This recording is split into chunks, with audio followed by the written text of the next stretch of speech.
The black rhino has poor eyesight, but an excellent sense of smell. He is curious and unpredictable and can turn aggressive in a second. If he feels threatened, he will charge without knowing whether the danger is another animal or perhaps a vehicle.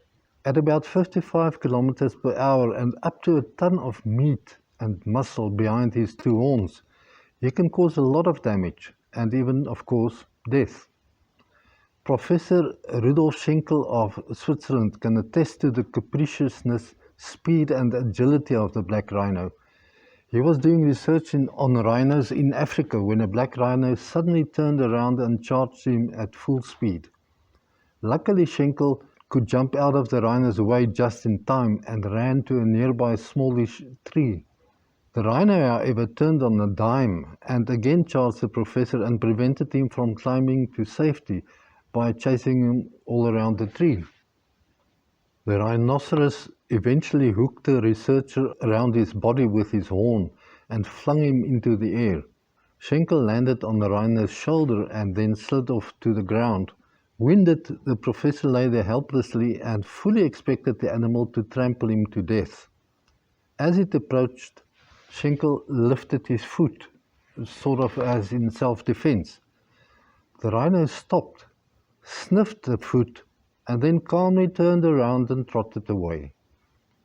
I will relate another incident where the victim was not so fortunate as to escape with only bruises and scratches. But first, I want to point out the differences between the black and the white rhino. Both species of rhinoceros are actually a brownish-grey color, although different shades of grey. The white rhino's correct name is the broad-billed rhino, as it has a square snout which he uses to cut the grass with. The black rhino's correct name is the hook-lipped rhino. It has a pointed and prehensile upper lip which it uses to grab leaves and twigs when feeding.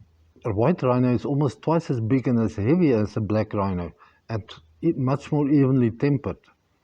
Never forget to be extra careful around these dangerous animals, however, whatever the species, especially when they have calves. For an experienced game ranger, not to bear this warning in mind is baffling to say the least.